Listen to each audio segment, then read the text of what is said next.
So for panel discussion 2, I'm going to call out the panelists as well as the moderator up on stage one by one, and I'm going to need the audience's help to give them a round of applause as they make their way up. First up, we have Vivek Kumar from the Future of Us movement. Next, we have Franklin Kurniawan from OPEX Consulting. Third, we have Sean Ling from iPrima Media and Reno Talk. We also have our event photographer Rudy from MySay International. And moderating this panel, we have Ratna Jurita from Mindfulness Facilitator.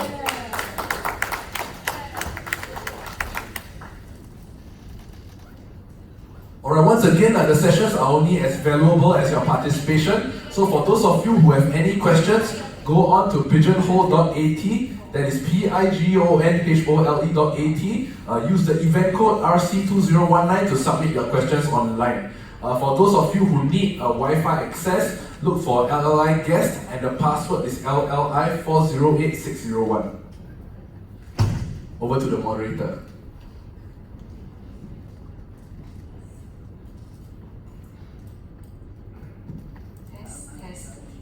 Thank you so much, Daryl. Very good morning, ladies and gentlemen. How are you today? Selamat siang. Good afternoon. Alright, it's an honor and pleasure to be here to moderate this panel discussion. I'm sure this morning's session you had a very good insights about the transformations in the public sector.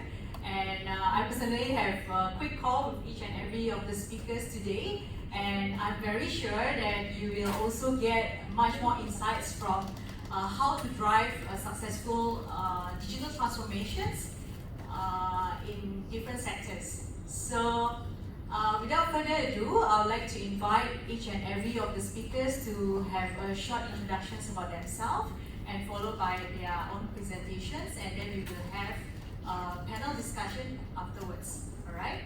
And I'd like to also invite you to post some questions at the pigeonhole, and we can have more deeper discussions afterwards, alright? So first of all, I'd like to invite Mr. Vivek Kumar to share on how to drive a successful digital transformations on the overall perspective. Mr. Vivek, please. Good morning. I'm Vivek from the Future of Us movement, as Ratna introduced myself. So in the introduction, I just wanted to talk about, I don't have a set of slides, but I wanted to talk about the disruption at 3 levels. The first is what is happening at the global level. Second is what's happening within our own companies and organizations. And the third is about us as people in this room, and how it is impacting, or how how to deal with it.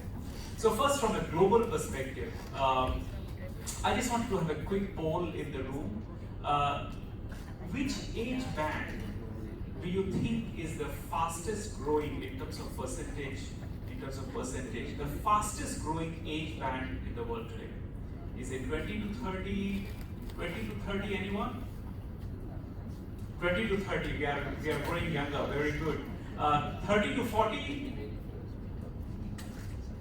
Okay, 30 to 40, okay. 40 to 50?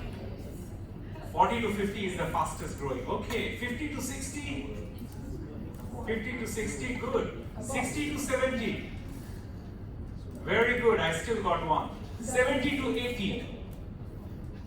Nobody. 80 to 90? 90 to 100? 100 to 110? No one. Well, here is what I got surprised. The fastest growing in percentage terms demographic in the world is 100 to 110 years olds. So, and for the longest time I used to think, Singapore, we are unique. Maybe Japan, we are an aging society, right? We are quite fast aging. Maybe Japan, maybe Italy, maybe a few countries, right? Again, I got shocked that a couple of years ago, the world crossed the threshold where more of us live in aging societies than those that are living in growing societies, if you like. So this is the first thing that is shaping the world. And those of us who are in business, those of us who are handling different parts of the economy, the governance, we have got to pay some attention to it. And there would be great opportunities coming out of this shift of green economies. The second part of the global shift is the scale at which artificial intelligence is now shaping our lives. How many of us here in the room are on Facebook? Just a show of hands. How many of us feel that, wow, once you start going through the news feeds, it's very difficult to shut down your Facebook and get out of it? How many of us have that feeling, sometimes even late at night? And this is not by accident. And this is a very different shift in the world. You know, in the past, if let's say I'm interacting with my brother here, and if I wanted to dupe him into believing something, it depended on how intelligent I was, right? Or how much I had learned, and whether he will call my bluff. Now, with artificial intelligence, the machine learning is learning from a whole range of interactions with people like us and indeed ourselves around the world. And there is this movement growing around the world which is asking the question, if cigarettes must have warning, if alcohol must have warning that it can be injurious to your health, why shouldn't those social media platforms that use artificial intelligence, which is designed to keep us onto the platform, have a similar warning that we are being targeted by an algorithm that is designed to keep us addicted to the platform? So these are the questions that are happening at a global level. Now let's move to the second level, which is about the organization, right, at the company level. And again, I have recently been appointed one of the co-chairs of the digital transformation within my organization. And the organization that I work for, large organization, 40,000 employees and so on. And I felt extremely, when I started working on it, I felt very, damn chala, there is no way I can go through it because I'm not IT trained. Unlike Dr. Lee, I don't get it, When I started, it was very, very disappointing. Till I started to learn about it myself, I started to read, I started to take courses online primarily. And then I realized something very interesting. Those of us who do not have the digital background in our businesses, and sometimes even in our careers, yes, we have a disadvantage if we think of it purely from the digital perspective. But digital new technologies are not the only part of business. There is another part of business which is actually what customers want and what is it that we do on a daily basis. Now, I'm going to throw you, and this is something that someone did to me, so don't feel I'm being unfair to you, yeah? I'm going to drop you a few hints, and if you can tell me the name of the company that comes to your mind. It is an American company. Here are the 3 hints. First hint. This company makes something that has got more ridership than Lyft. Lyft is like Uber or Grab or Gojek in our context. So that's hint number 1. Hint number 2. This is such a hotshot company that SoftBank, the Japanese founder who puts in a lot of money in $100 billion vision fund, he has chosen to put $2.5 billion in this company.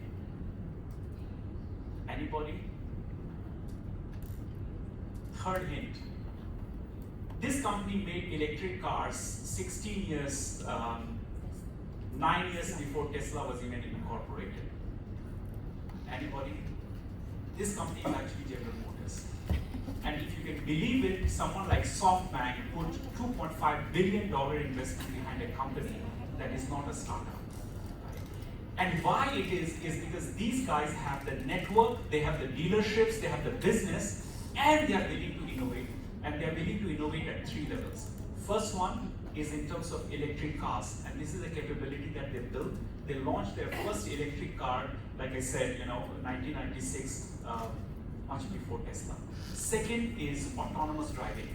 They didn't have that capability, but they chose to buy a company that has that capability. And the third one is ride sharing, which is the next big thing we all know it's coming. And they chose to invest $500 million in Lyft, which is the US equivalent of Grab. So those of us who are not from that part, I think it's very important for us to have faith and to have confidence that so long as we are willing to learn, we can make it, we can crack it, and we can be profitable in doing it. So that's the second part. The third, which is something that I'm most passionate about, is future of us. And it is extremely important that we don't become what is known as the lost generation.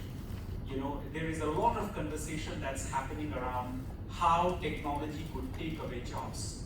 The World Economic Forum predicts, and the numbers run in millions, right? I mean, McKinsey had a recent study that said almost 1/3 of jobs in Singapore today can be automated if we want to automate them. And that's no exaggeration.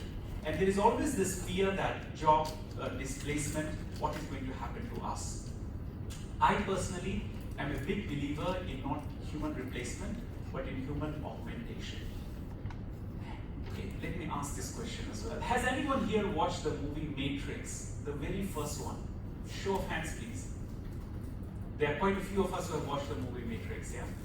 Okay, do you remember this scene where Morpheus is locked up in a facility and Mr. Neo and Trinity are trying to save him? Do you remember that scene? And they need to escape from there, and there is a helicopter. But Mr. Neo doesn't know how to ride the helicopter. Do you remember that scene? What does he do?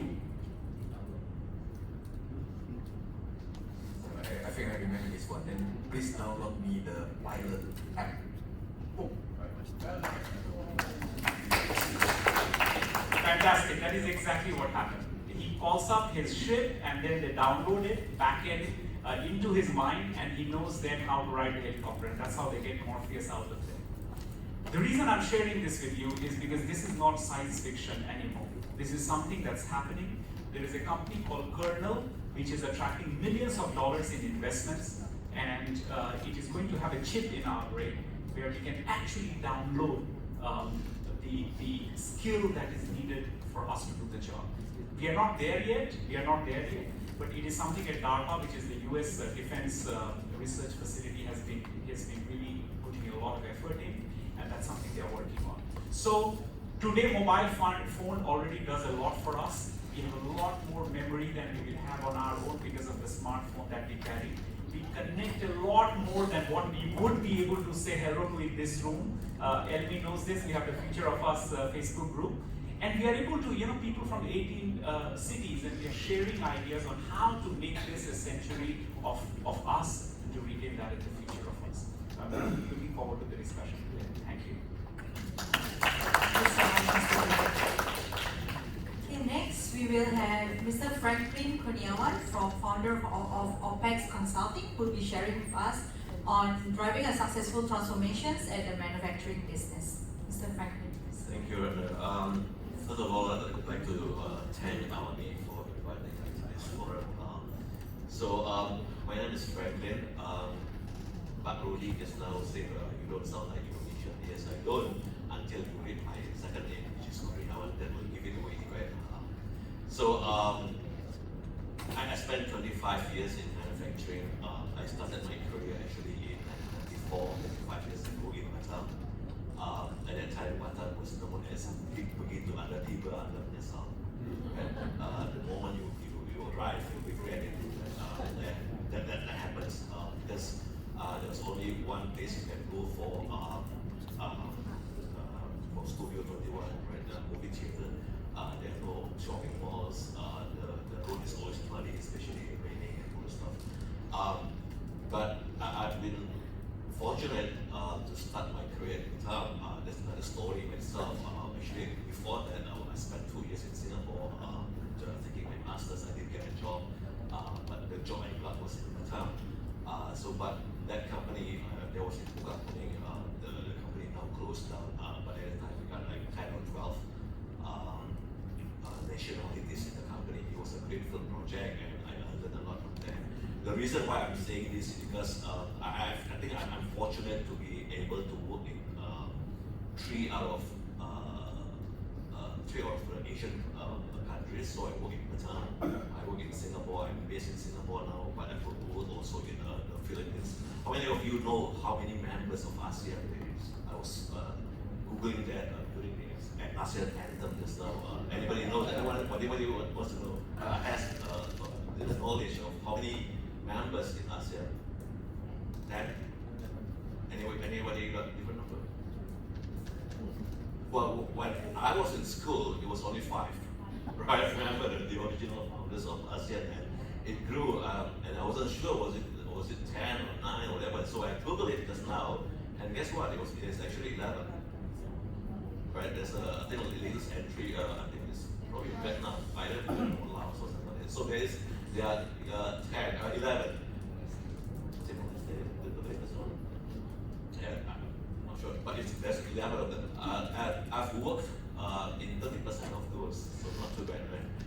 3 families. My elder son was born in Batam, and my younger son was born in the Philippines. Right. So throughout my career, basically, it was in manufacturing, factory management, and all those stuff. And the last 2 years, basically, we founded, me and my partner founded OPEX Consulting Group, and we not only do a solution integration of Industry 4.0, but we also do the consulting and training related to productivity using Lean Six Sigma and all those things. So allow me to do some, this is when the time I do my koyok selling koyok. So that's what we do. So when we talk about digitalization in manufacturing, I would like to bring us to the reality. Right? It's not to say that what Vivek's shared or what Dr. Lee shared. It's not reality. It is reality. But when we talk about manufacturing, we actually need to look into the ground level of what's going on in manufacturing. How many of you, which of you started using personal computer before 1990? Okay, that tells your age, right? Yeah, I started I bought my first computer in 1988, so that tells my age as well. Right? How many of you between 90 to 2000 started the first time you used computer? Right? What number? From 2000 to now.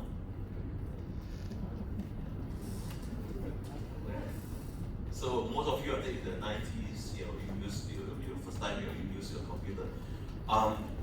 Well, when we talk about Industry 4.0 and digitalization, actually a lot of the elements of it actually started all the way from early 90s. When we talk about manufacturing, any of you know what ERP stands for? Right? It's not electronic purchase pricing. It's enterprise resource planning. That started many years ago, right? Anybody knows MES? No. Manufacturing Execution System, right? We heard about it, but guess what? The first company I worked for in Batam in 1995, we already had MES, and I can control a machine from my home in Batam, which is what 15 kilometers away, using modem. Anybody used modem before? Right? What is that? 54 whatever megabits kind of speed. So, but at that time, I also have operators in manufacturing that never touched a mouse before. Right? So I had to use teach the person how to use a mouse. And guess what? I used to work for Dyson. I really know Dyson. So anybody know the $600 hair dryer? Right? Anybody use that? I have 2 at home. My wife would love it. So I was the one actually launched the production of Dyson back in 2016 in JV. So talking about Iskandar, talking about JB, I used to travel every day for 4 to 5 months to Senai because we started there in one of the contract manufacturers in Senai. And guess what? Even as late as 2016, there are people that don't even know what computer is. You know, I got into a situation where there was a young guy, I think he just arrived from Bangladesh, and I asked him, what are you doing? Do you know what to do? No. Do you know how to operate this computer? No, this is my first time. Right? So that's the reality. Right? So as a consultant, as a solution integrator, I travel a lot to visit companies in Singapore, in Indonesia, the Philippines, in Malaysia as well. And guess what? A lot of companies think they are very good. They are high tech, and they do have robots. They have welding robot arms and all the stuff.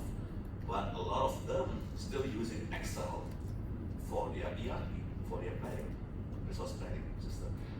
I have one client at the moment in Jakarta area. They are TBK, they're public listed, they are pretty big. And guess what? For their cash flow management, they use Lotus 123. And when you know what Lotus 123 is, right? That tells your age as well. Right? That was way before Excel came about, right? But it's been there for 30 years. It was the macro was made by the founder, the co-founder of the company, and they still use it, right? So why am I telling all this? Because there are a lot of manufacturing factories are still very traditional in the way they do things, and this is, I think, the challenge as well as the opportunities, right? Now, when we look into the Singapore series, Singapore Smart Industry Readiness Index that EDB came out a couple of years ago, there are always 3 aspects about Industry 4.0. Right? Number 1 is, of course, the technology itself. Number 2 is the business processes. And number 3 is the human aspect. Right? So it's very important to look into this as a whole package rather than rushing into implementing technology. But actually, a lot of companies try to do that, whether it's software, hardware, system, whatever it is. At the end of the day, it failed. It became just another, another capital asset that is spent, and they don't really use it or optimize that. So it's very important to look into whether the business processes are deep enough, whether the business processes are neat, whether the people's mindset are already transformed, right? I also like what Dr. Lee mentioned just now about localization. I think it's also important to talk about local context. I was in Korea early this week, and we had a project for a Jakarta client, and I was there to integrate the solution that came from Korea with another solution that came from US, and try to integrate it for the client in Jakarta. And the owner, the way the system was designed from this company in Korea was that of different understanding or different philosophy from what we are used to in Southeast Asia. For example, in Indonesia or Malaysia or Southeast Asia in general, even in Singapore, if I were the operator producing a part, right, producing the product, I will have a different person doing the quality check, right? Well, in Korea and in Japan, the same person that produced the part is also the same person that do the quality check. Now, that doesn't happen in Southeast Asia. I think it only happens in Korea and Japan. Why is that? Because of different culture, different philosophy, right? If you do that in here, in Southeast Asia, there will be conflict of interest, right? Whatever I check, I say, oh, it's good, but actually it's not good, right? But that doesn't happen in Korea and Japan. And the way the system was designed initially by this Korean company is based on the fact that the quality check is done by the operator, him or herself. So we told them that it doesn't work for this Jakarta's client, and therefore you have to add another feature or module so that there's a quality check done by a different person. You see the local context in this case that it can affect actually how a system is being designed. So if you attend the exhibition in Expo just a few days ago on ITAP, anybody went to ITAP? Right? So basically it's industrial transformation Asia Pacific. It started 2 years ago as a Asia chapter of Heidelberg Messe from Germany. You see a lot of interesting stuff, right? Robotics, very impressive and all stuff. And 2 days ago, after I came back from Korea on Wednesday, on Thursday, I was having a coffee with operation director of a food and beverage company in Indonesia. They provide all these flavors, those spices for Indo food, for the Indomie. Anybody eat Indomie? No Indomie. Everybody knows Indomie, right? And they were amazed, with what they saw for 2 days in ITAL exhibition. And the question they asked me was that, how are we going to implement that, right? So I've been to their factory. I've seen what they have done.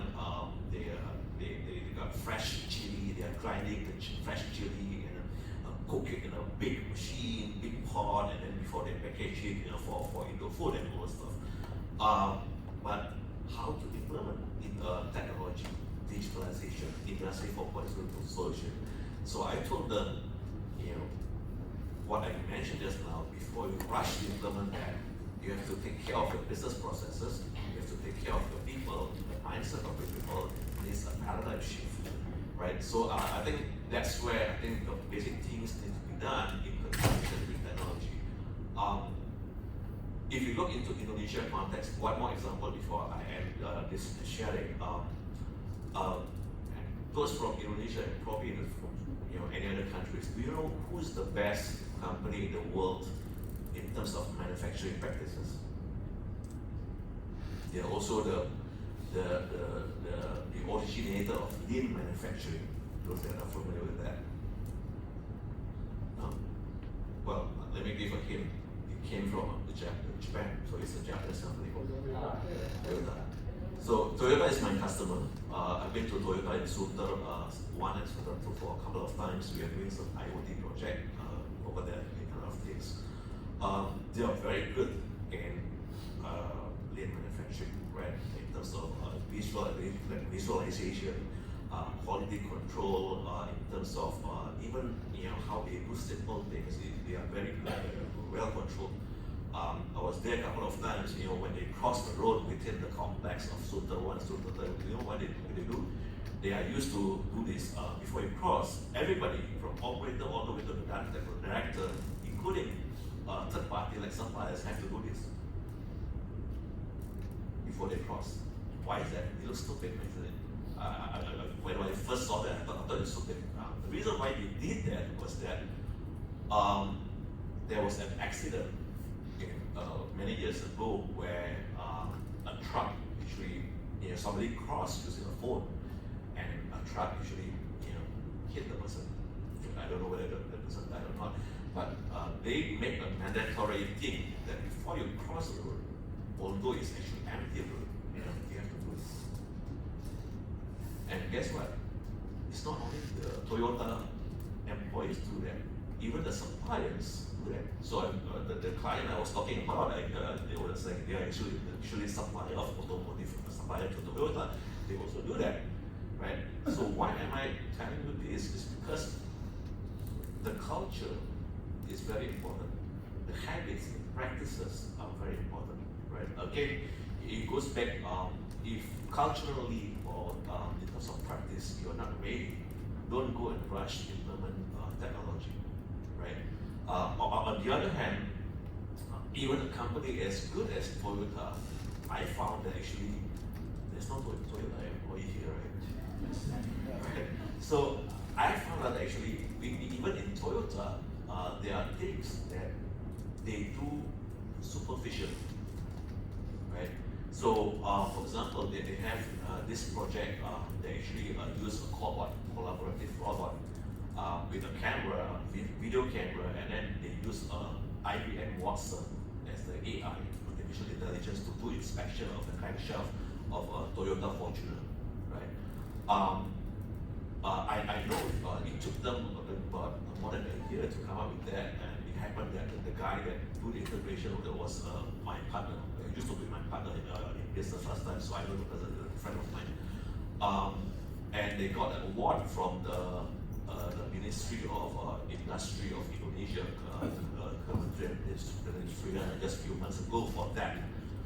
When I was there, the whole thing was wrapped up and not working. So I asked the guy, okay, what happened actually? I thought you got the award for that. Yeah, something is wrong with the brain. What do we mean by that? Something is wrong with the IBM Watson. So it doesn't work now. Yeah. So after 1 year and spending billions of rupiah, right? It's still not working, right? So it is probably working when it was being demoed to the minister, but it's not working in practice in production. So why I'm telling you this is because again, even the best company in manufacturing, right, still have rooms for improvement. So I was asked to stop. So so we'll continue from there. Okay, thank you so much, Mr. Franklin. Due to just time limitation, we would like to make it brief and concise so we can allow more questions from the audience. Alright. So the next speaker we have Mr. Rudy Fang, who is the Cmo of Microsite International, who will be sharing with us on the digital transformations at the banking sector. Mr. Rudy, please. Thank you. Good afternoon, everybody. Thank you very much to event organizer for inviting our company. My name is Rudy Fang. I should say now I'm ASEAN citizen, right? Instead of Indonesian or Malaysian or Singaporean, now we should change our ID. I was born in Indonesia, becomes Singapore citizen in 2002, so basically hybrid. Yeah? I was with Citibank and Standard Chartered Bank, then I moved to Taiwan, Greater China, Hong Kong, Macau, etc., and then come back to Singapore, and then moved to IT, so I'm also hybrid, half banking, half IT. And then a couple of years ago, we went into our own business entrepreneurship. We are a small group in Southeast Asia. We do basically export, import, trading, wholesale. We do banking products, IT consulting, and a couple of IoT, AI stuff in Vietnam and Indonesia too. Very interesting is banking. I think today we want to share a little bit more about what we've seen in banking. Our company has the opportunity to do training and certification for banks. So I just got back from Indonesia giving lectures to BCA, Bank Center of Asia. So I go there to talk about funny stuff like know your customer, this kind of stuff in IT. Yeah. So what we do is just a couple of slides because we have limited time. Have you ever seen this bank called M26? If not, I'm sorry. My daughter say, Papa, you are very 2010. Okay, when people say you are very 2010 means you are dinosaur, right? 2010 is 9 years ago. So I'm sorry, if you have never heard this bank, you are very 2010. Okay? So you got to see this bank and Google it, what is M26? Germany bank is completely digital. I saw it 2 years ago in Paris, metro, and I QR code and I signed up in 3 minutes and I got my card 3 days later in hotel. Perfect. I've never seen this bank, I've never seen people, I've never seen anything. I just scanned QR code and I got the card in hotel. And I was not resident, I was not nothing, I was just tourist, yeah? I don't work for this bank, but if you see what they do, it's pretty simple, yeah? So you do your phone 5 minutes, you get this, you get that, free cash. Okay, when you go to DBS, OCBC, Citibank, Standard Chartered Bank, you don't get this. So they are in big trouble today, right? So if they can't deliver this, please close your account and open in This is bank, yeah. This is very important. While banks spend millions and millions on IT, right? So what they do, they allow you to hashtag your transactions. There is at the transaction level. So you can basically hashtag and say, okay, hair salon A, right? Because you want to sue the owner of the hair salon because he destroyed your hair. You can hashtag anything. Oh, I spent $3,000 last year and I'm not going to let you go unless you pay me back, right? So you can do that now, and DBS cannot give you this. This is another one, Revolut. If you have never seen this bank, you're also very thank. And this bank is already available in Singapore, just now at 26 is not. This one, please go in, open your account, 3 minutes, nothing happened, you don't see anything, not even ghosts, right? Then you got your card, put in 20 Sing dollar, done. Yeah. And again, then you see, okay, accounting, this is for the corporate, so they have also corporate account for SMEs, basically. Yeah. Transfer, okay, forget it, right? You transfer to Indonesia, Malaysia, Vietnam, whatever. Now, forget about banks, yeah? They kill you, right? This is new.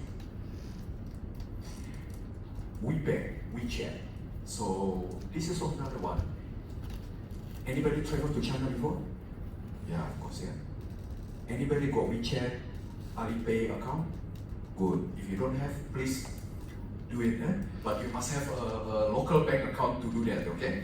They still limit your access, but please try when you go to China, don't go traveling. First, go to ICBC or whatever, open bank account first. And then open Alipay or WeChat. And then get these loans, okay? But you must have the local what they call local ID. But you can get 97 Sing up to 58,000 Sing in 5 seconds. Can DBS do this? I'm sorry, anybody from DBS? I hope not, yeah? But you can't get this from any other bank in the world, right? And if you're a banker or ex-banker like me, it's unbelievable that you can actually disburse loan 97 Sing dollar. It's just not possible. But the technology allows us to do this. This is another one which is a little bit in the investment, money management. Go to this Fidelity Go. Try it. Okay? Robo. This one is completely robo, right? No human, no ghost, no nothing. Yeah? Click the button, open the account, and then you can invest all over the world. And behind it is completely robo, and they just say, we are robo advisor, right? So they're not shy, right? They don't tell you that, oh, we have this and that, yeah? Nothing. So this robo, they will tell you, okay, I can do this, I can do that, yeah? There are a lot of things. This is just one sample of this is probably now ranked top 10 in the world. And very interesting now, the annual fee and everything is very, very low. And this is also not possible for normal banks or normal investment company to do that because it is just not possible. Whatever they do, whatever they dream, you can change the CEO many times, right? They can't do this. So cost is one thing. Now DBS story. Now if somebody from DBS, then you will love this story because DBS is a success story in Singapore and in Southeast Asia because they can lower down the cost to income ratio, which is very, very important. This is the success, right? And DBS hold this success in I call it yesterday's bank because N26 is here, Revolut is here, Digital Go is here, Flexible Go is here. DBS is still all-age bank, but this all-age bank is already very, very advanced in the world today. Very, very few banks like DBS spend millions and millions and probably billions in IT and can actually do this. Okay, the measurement is the profitability, and of course, the below profitability, you have the cost to income ratio. Okay. This one is very real. I think we discussed. Okay, whatever that you do, please remember that either today or yesterday, you are replaced by robot, right? Not tomorrow, yeah? Tomorrow is already, what do you call it, don't ask me, okay, I'm a robot, but I think we will be replaced by robot, I'm sorry, sir. Okay, so robot will ask you to go. Not everybody, but somehow you will be replaced. Our joint venture company in Vietnam, in Da Nang, we employ 600 people. A couple of years ago, we started with high-speed scanning of Japanese bank invoices and accounting vouchers. And after that, then the guys in Vietnam will then do data entry. Yeah, and they don't understand Japanese, they don't speak Japanese, but they must be able to read this thing digitally and then put it into accounting system. Today, a couple of months ago, we implemented AI OCR, artificial intelligence, optical character reading or reader. We don't need 600 people anymore, we have only one guy, right, running this account. And then what they do is they put high stack of invoices, speed scanner in Tokyo, go in and then they will read, oh, there's a missing date, there's a missing address, there's a missing this, and what they do, and this artificial intelligence OCR will then go and understand what is missing, right? And make the connection, check everything in the database, and then post it into the accounting system and pay the vendor directly and send an email to the vendor and send them a voice, digital voice, to tell that we have paid your invoices. Thank you very much. Arigato gozaimasu. Bye. Boom. Do I need human? No, not at all. So we are in trouble now in Vietnam because we have 600 guys. We don't know what to do with them. But we get the job from Japan, right? So this is very real, this picture. And then everybody is, of course, scared. In Indonesia, we got banks, BCA, Bank Rakyat Indonesia. You got 230,000 employees. Please be ready. You need to take half of them out, right? So what will you do? My last slide is this one, yeah? Don't get mistaken, okay? You probably have seen this picture many times, but my point is don't try to compete with robot, right? We have seen robot, we have done robot, we have done AI, we have done AR, VR, many stuff. We have 26 developers in Kelabaganing, Jakarta. We have 600 people in Da Nang. We have seen many banks doing many things in the industry. They spend billions. Yeah? Our message is very simple. Embrace this. Okay? Our key note is sleep with the enemy, like this. Don't try to kill them, fight them, you will not win, right? Because the whole world is moving to this place. So let's embrace, sleep with the enemy, and in banking, what we do is we call it hybrid, right? Human and robot, human and machine, human and AI, and then you got to watch this also, Sophia robot. You Google in YouTube, yeah. Just watch and then see also what our Mahathir talk about, yeah. But this is all real, right? Reskilling, so in terms of human transformation, people transformation, we say, okay, Singapore is lucky because we have this upskilling, reskilling, future skills, etc. But not many countries have this opportunity or resources to do the upskilling, reskilling, future skill, right? DBS has started, or OCBC and UOB has started to train their talents on big data. So why do you want to train talents on big data? They are just counting money, right? So they don't need big data, right? So you don't train people for today's job anymore. You train people for tomorrow's job. And then if you come to me and you want to be accepted as my employee, I don't need your resume, because your resume talks about your past experience, your past skills, which are not needed. So resume is not needed anymore. What we need is your capability to learn, right? So this is very important, and we'll probably expect that there will be good questions for us. Yeah? Thank you very much. so much, Mr. Rudy, for the very enlightening sharing.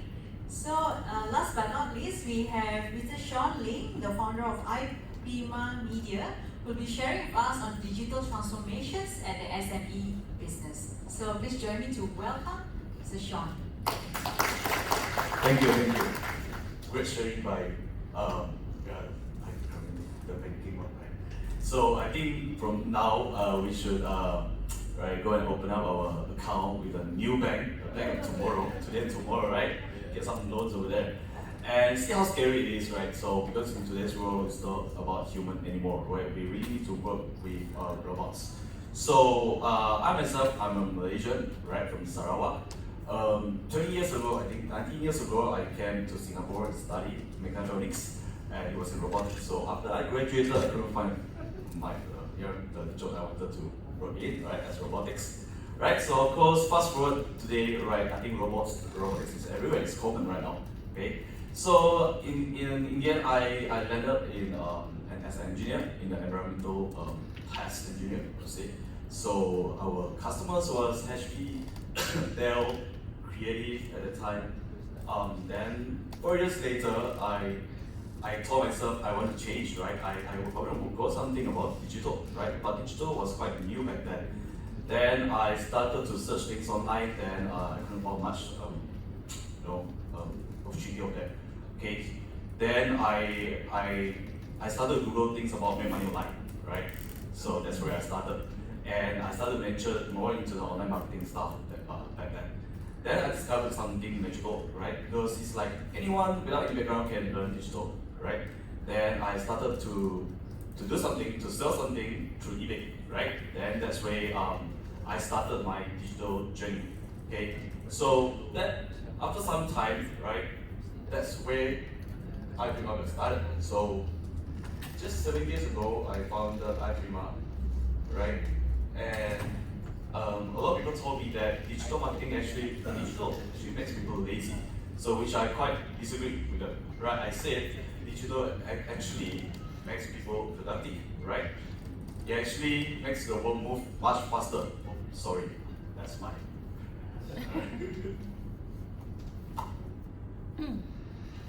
So sorry about that.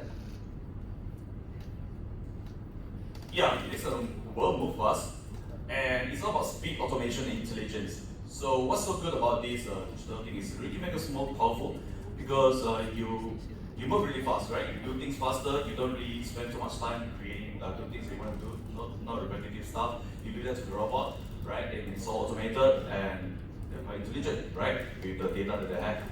Okay, so it's not only just the fastest way to get, right? So of course, people are saying fast. Now the fast fish win the game, right? No longer the big fish, right?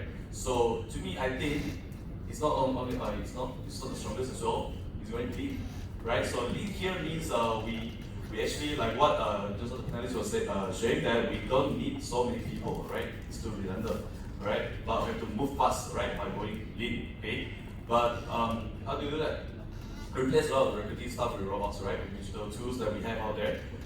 Even with the employees, right? We can replace it with I mean, in our case, right? Probably the digital content, right? Because we are doing marketing, right?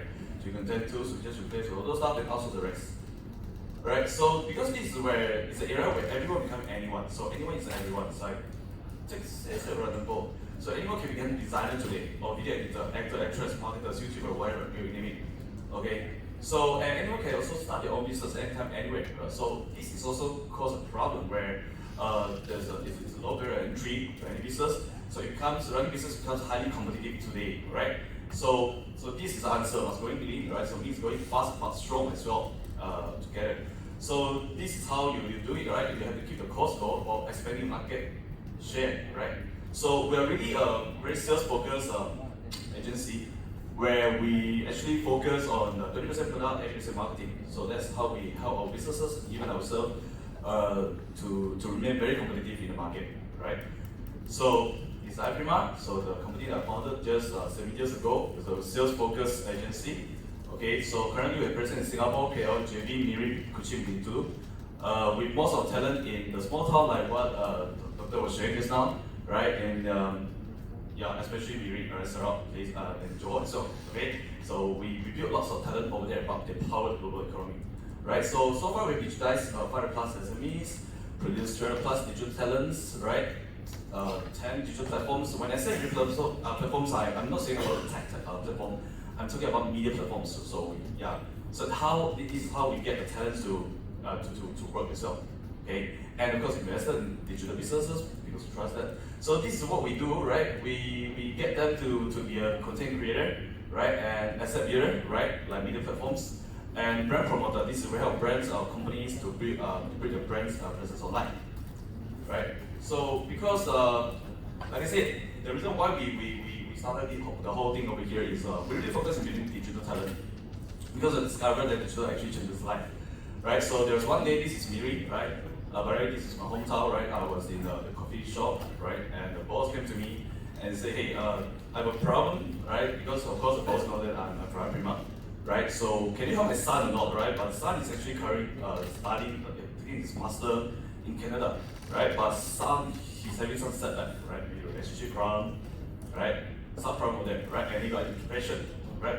But he didn't know what to do. The boss wanted the son to come back to Miri, the small town there, right? But they couldn't find a job for him, okay? And don't know what he can do. So he asked whether he can join me or not. He paid me money, right? To pay me money and for the son to join us, right? So okay, can just try, right? So when he was here, right? Because there are many things that he can do, right? Probably he can be YouTuber if he wants to, right? He can do the designer, web developer, anything that he wants, right? So he just came. Within 3 months, he has found his path, right? So he mixes around with the community, right? Because it's like a very young community over there. Alright, then he becomes one of the best web developer over there, WordPress developer. And then after the 3 months period, he became our video editor, right? Photographer. And because of that, because of our working environment, we are actually building a next generation workforce where we allow them to travel anywhere or anytime, right? So he's currently in Japan, right, for working for us. So he traveled, right? So he's very happy right now. So he's actually the boss, right? And that's his father was very happy, and he's sending his son here again, right? So this is I think this actually we are helping the society here also, okay? So sorry.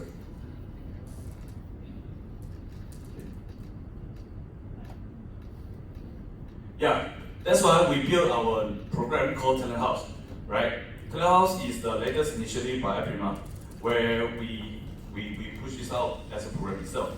Okay, so this is where we get all the talents on board. We train them and we let them do some things that schools don't teach. Right? It's 3 months on the job training, right? So from here they get all the experience and they join us as a team, right? In the marketing team. And they can also be a digital entrepreneur. This is where actually we will help them to open up their sole proprietor, right? So yeah, and they'll be like their own bosses, right? So we just hire them, give them retainer fees, or all those things, and we give them jobs. Okay, so the goal is actually to power digital talents. To build digital talents and powering global SMEs, right? Because today, almost every day we have inquiries from all over the world, right? Especially China, right? And that's why we are some building the Chinese community as well, right? Because they want bilingual team also, okay? So we give them trainings, tools, community support, and mentorship on a daily basis, right? They will have a place, right? That they will come every day. So there will people be there for them, right? We invest in a lot of digital tools, like the AI-powered tools. Any tools that we have, we're spending 5,000, 10,000 a month, right? USD, and more, right? To invest in them. I mean, we have to reinvest in them. Okay, so I think that's the strength for me, right? So what I'm trying to say is digital is actually here to save us, right? So we really have to work with the bots, right? The future is all about bots. And we human, they are not really taking the job from us, but this is only if you change, right? We humans have to know how to leverage the digital tools, the technology to make our life better, right? So that's why this is what I'm sharing with the team all the time, right? So I think that's all for me.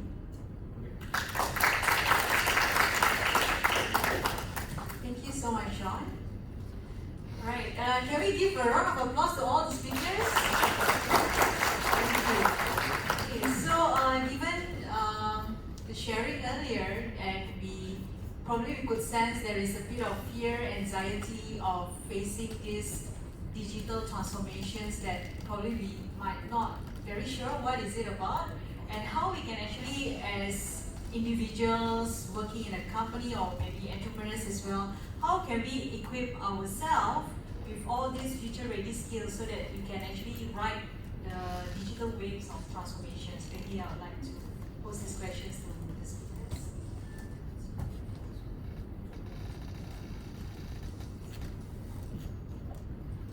Let me try and World Economic Forum last year or 2017 came up with the 10 skills that you would need from 2020 and beyond. So it talks about complex problem solving, it talks about creativity, it talks about critical thinking, negotiation skill, and so on and so forth. You can go and Google that. The 10 skill, the skill number 10 talks about cognitive flexibility. It's a very cheap word. As we in Singapore to say that it's a very sophisticated word. What does it mean, cognitive flexibility? Cognitive flexibility in a simplistic manner mean that the ability to be able to use different tools to solve different problems. The ability to maybe even take on different persona, different methodology, ways, whatever you call it, to resolve problems. So it's easy to understand negotiation skill, right? Negotiation skills. It's easy to understand what problem solving, skill set means.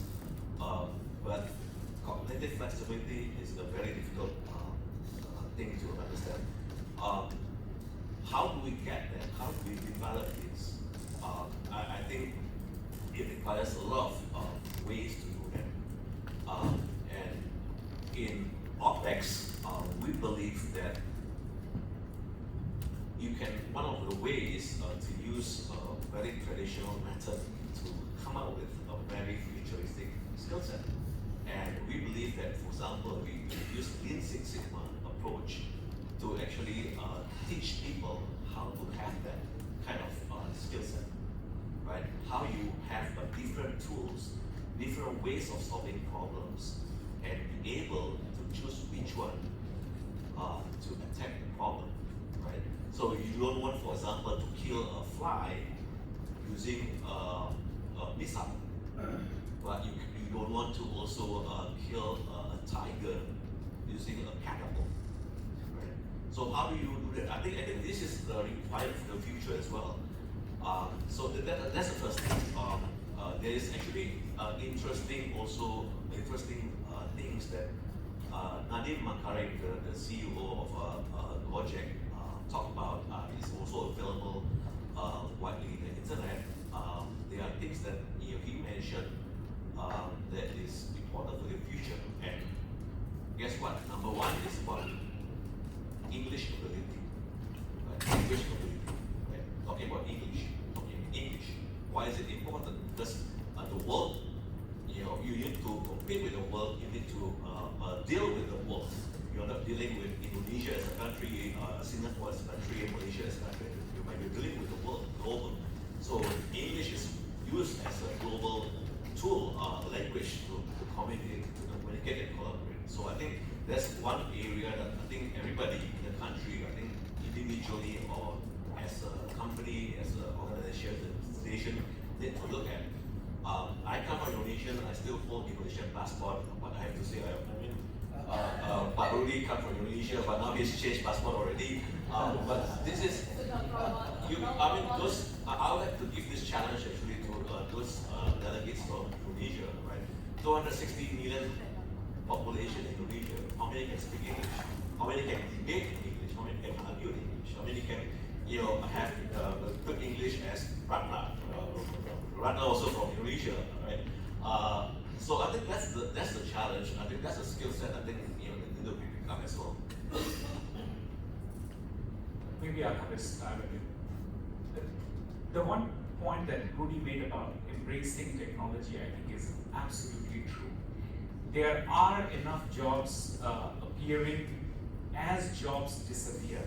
I have personally visited facilities where, for example, ST Aviation, we visited them. They have 8 to 10,000 engineers, you know, and these engineers do work like, for example, so they do aircraft maintenance downstream. So when the aircraft comes back, they have to do the coating on the engines, and that used to take maybe 3 days to do it. Now with the robotic arm, it can do it much faster and so on. The point is, 10,000 engineers is an amazing resource to have. I mean, where in Singapore can you hire 10,000 engineers? It is just not possible in a country which is a small cohort of graduating engineers. So they are now mapping what is coming up in the next 3 to 5 years. And they're saying it's going to be likely a lot more of cloud computing, it's going to be a lot more of machine learning. And they're now retraining these engineers to be able to take on those roles of the future. Because this is a resource, once you let it go, you will let it go. So there are these things happening at company level, which I think is very encouraging. But still 2 things remain. The first is, as individuals, we need to figure out how to learn and work with technology, not become fearful of it, but to make sure we can embrace it. But the second part is equally important, which is the policy lever. I think governments can't just sit back and say, well, listen, this is how businesses are moving. If that means that you can't hire people who are more than 50 because they are not trained or they have not grown with technology, and we will live with that, it's not going to be an option. And then we are going to see the kind of divide that we are seeing in many countries, and you're seeing things happening like Brexit, you've got the Twitter happening in the US, and so on and so forth. It is very, very important that we pay attention to it, and we don't let the unintended consequences create the kind of divides in our society which are going to be very difficult to fill. We are having protests now. One of my friends is in Santiago in Chile. He left for a World Economic Forum meeting just last week. Everything was fine in Santiago. He arrives in Washington, DC, and his wife gives him a call to say, well, listen, there are violence protests happening all around Chile. Then we have got to be careful that if societies go through disruption, it will have a very disruptive impact on companies and economies as well. I don't think we can let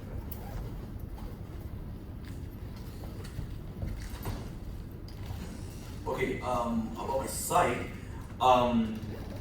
yeah, I totally agree with the panelists that we should embrace technology, right? Because it's really create hope for people. Like example, right? Because we are interviewing a lot of people almost on a weekly basis, right? They come for interview, we have these working interview sessions always. So whenever we interview them, so they always give this question, say, hey, I have no experience. How? I'm not a designer, I'm not a marketer, I'm not a sales, so I am not even educated, right? So how can you help me? How can I join the company? Stuff like that. So I say, hey, you just join us as marketer or sales, right? That's the easiest thing to do that you can do, right? But you have to learn what the market wants. So you have to learn how to help businesses to make more money, right? But how to do that, right? But you have, and I'll just tell them, the only one thing you have to learn from now is to embrace technology, to learn the digital tools that we recommend you to use, right? Especially in creating content, right? And like content like Google, video, right? Articles, all those stuff, right? You don't write, never mind, you can just talk, right? Whatever, right? So I think more spiritedly, they have to think. So we'll say tools is the tools, right? But how we use them, how to make ourselves useful is the idea, right? You have to come up with ideas to be very have an innovative way of helping business to market out the products or services out. So I mean, this is the thing that I think that can you will help them to change, right? Maybe to increase the income level as well. So with that, if the income level is improved, right, the economy will improve itself. I believe you power the economy, right? So that's. I think this question is a very basic question that has been asked to our company and our group in many occasions. How do we deal with it, right? This transformation, digital, and especially banks, financial institutions. As company, as consultant, as practitioner, as entrepreneur, we want to see at least two levels. One is at the education, the general education level for government, public policies, regulator, etc. We always talk about IQ, EQ, SQ. Forget about IQ. Last time we always asked, what is your GPA, right? Forget it, because you can download already into your brain very soon. Okay. Now, if you Google body hacking, and then you see Sweden, they have a couple of thousand people with small chip here. They don't bring wallet, they don't bring IC, they don't bring passport anymore, right? Because they can just move here. And this technology has been approved by FDA in 1984. So how many years ago, right? So there is a lack of adoption, but soon we can implant that in our brain, and you don't need to go to school anymore, right? Yeah. So of course, then this is an excellent idea. So forget about IQ. Don't teach people what is this, because this is not relevant. But we say teach our young generation and people today how to learn themselves and how to research themselves. So it's a little bit like cognitive, right? So don't give them a fish, but teach them how to fish, because things change very fast, right? At the business level, at the bank level, at the individual level, we always say that when you want to do anything, don't think about today. When you want to send your kids to the school, don't think about what is the job that your kids can do today, right? When you want to do business, don't think about what business is good today, but always think what will be good in the next at least 5 years. So you need to have that crystal ball today. How? You have to find out, right? But don't send your kids again to accounting school, I'm sorry. Accountants, I'm sorry. I study economics, I study finance, gone. It's taken by robot, right, by AI. So why do we need accountant? I'm sorry. Yeah? I set up call center in Citibank. Do you need call center? Take the phone. Last time, even my mom complained. I always take up the phone. Good morning, Citibank. How may I help you? Even to my mom, right? So it's gone. It's gone. Now everything is digital, right? You don't need 600 people anymore. You need one guy. I copy the digital voice of the CEO, and the CEO will answer your call 1 million times at the same time to 1 million customers. And that technology is free. You can go to Larry Bird, for example. You just read 30 questions, and then you get your digital voice, and you can call your mom and your dad by typing at the same time, and they wouldn't know that it's not you. And it's free. So why bother, right? So I think this is a troubled stories that we have heard, but we believe that humans are resilient, right? So, but we need a method, right? So this is the method that we suggest people think about 5 years, 10 years later, when you want to do anything. Invest, business, education, anything. Thank you. Alright, very insightful presentations and discussions, but we've actually run out of time. So can we just give it up for the panelists one more time? There are actually a lot of very good questions on Pigeonhole, and I'm sure the audience right here has some burning questions for the panelists, but please save them for now. We will leave it to the organizers to summarize and then to get the answers from the panelists post-event. But for now, we're going to invite Jumaya up on stage to present the token of appreciation to the panelists for their insightful discussion. Do we have any closing remarks from the moderator before we do the presentation?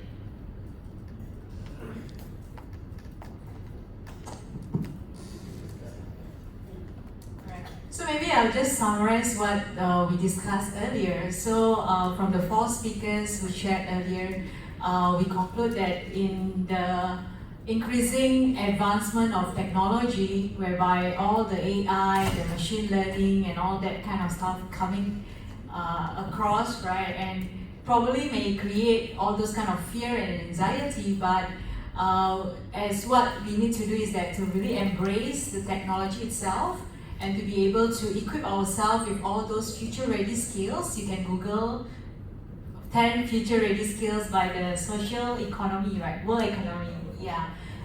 you can equip yourself so that you can actually ride the waves of digital transformations. And I think most importantly, also having a growth mindset to constantly equip ourselves with all this constant learning and also helping ourselves to grow as we move along to the future of digital transformations. All right. So I think without that, with that, let's give another round of applause to all speakers who have been very generous in sharing their expertise. Yeah.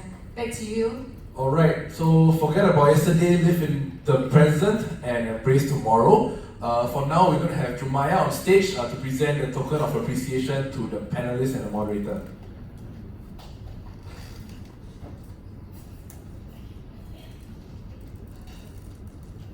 First, we have Ratna.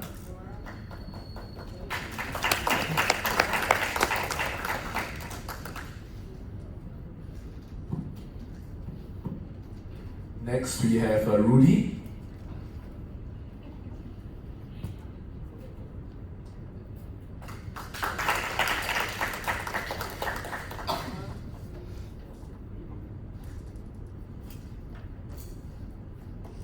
And next up, Franklin.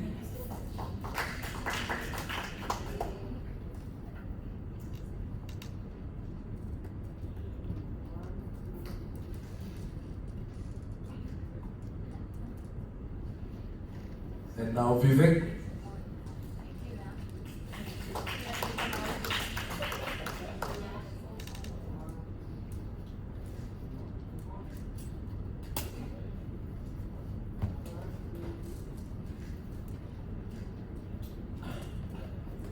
And Sean.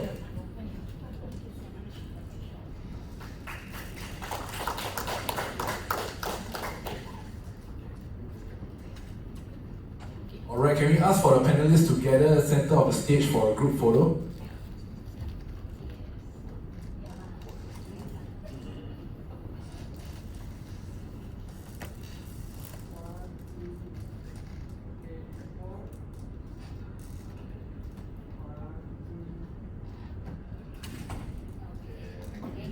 Alright, can we give it up once again for the co-organizers as well as the panelists?